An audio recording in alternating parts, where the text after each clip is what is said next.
Hey guys, it's Shaylee, and we're going to excuse my face. We have the minimal amount of makeup I could put on just because I threw a little bit on just to film a quick update on my Pan That palettes. And if you watched my video last month, you will know that I added in another palette to try and pan alongside with my Wet n Wild palette.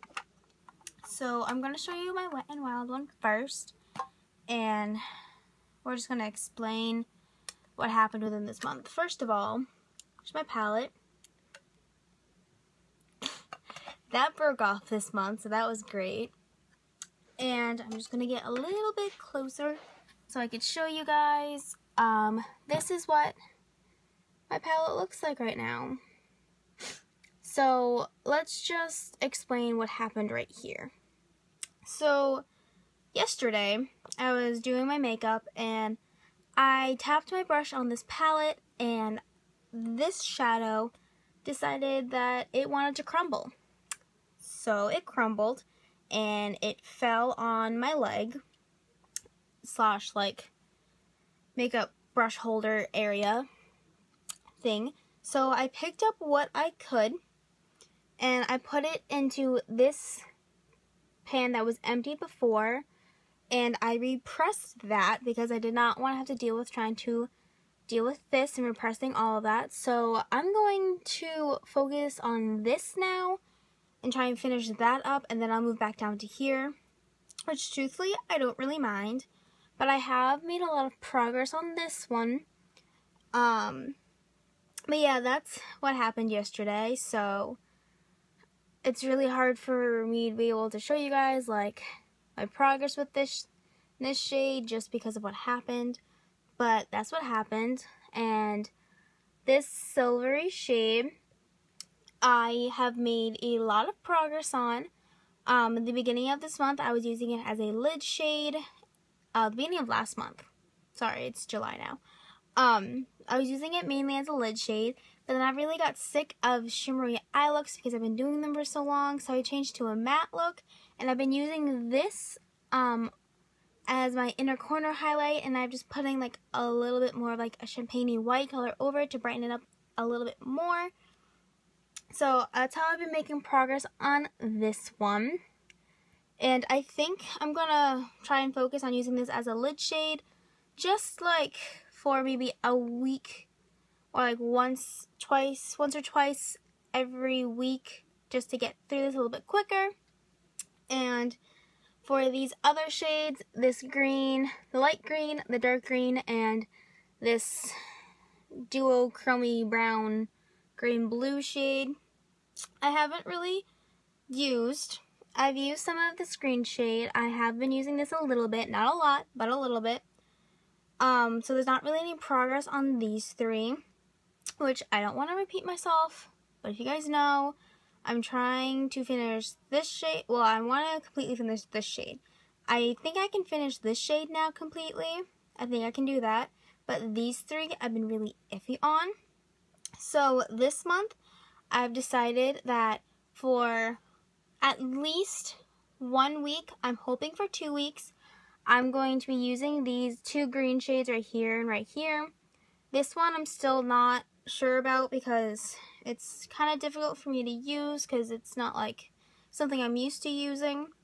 But I am going to try and use this green shade and this green shade for hopefully 2 weeks this month to make some progress on these, because I do think I can make progress on them. I just need to motivate myself too, because green is kind of out of my comfort system. I like neutrals and blues and purples, not really like greens and all that. But I've been doing that, so that's what I plan on doing. And for my other palette, it was my Physicians Formula in Canyon Classics. And I'm very excited to show you guys this because I personally think I've made a lot of progress, at least on a couple of these shades. So this is what the palette looks like. I'll hold it right side up. So this shade was a cream shade that I finished in a product pan last year. This shade has been the one that I have been working on non-stop. I have cleared out this whole edge. This was all shadow, and now it's not. It's just pan. And I was using this for my eyebrows, but then I kind of dyed my hair red. You can't really see it anymore. I mean, you kind of can, but it's been fading. But I dyed this side red. So I wanted to make my brows more red, so I've been using the Dip Brow in Auburn just to red them up. It's a weird way to put it, but you guys know what I mean. So since I've been so sick of like shimmery looks, I've been going for just like a straight matte brown kind of look.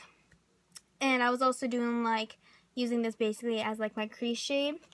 But I've made so much progress on this, especially when I've been using it all over the lid. I would put down Colored Tattoo in Creamy Beige down, and then I would put this right over it. And I really personally like it a lot. I've been doing it for like the past 2 weeks. It's really easy and simple. And this is the progress I've made on that one. This shade right here, I hit pan on. It's a very, very small bit of pan, but it's pan. So I'm very excited. I think this one will be one of the harder shades for me to use up just because it is darker. But I do think I'll be able to use it up. And then this one, I've used a couple of times. I use this as a bronzy, contoury type shade sometimes when I go to my boyfriend's house and don't want to bring all of my product pan items. I've used this instead of my Maybelline Fit Me. But I think once I finish this shade right here, I'm definitely going to start focusing on this one and using this shade how I use this shade. So that's what has happened so far with my Pan That palettes. I'm very, very excited. I feel as though I've been making a lot of progress, and I'm already starting to think of what palettes I want to pan next year. I'm thinking about getting a Z palette so I can depot some of like my quads and quints and trios and things like that, and just having like one like makeshift large palette type thing. Let me know what you guys think about that. And yeah, I will see you guys in a couple of days for my finish 4 by the 4th of July. Bye.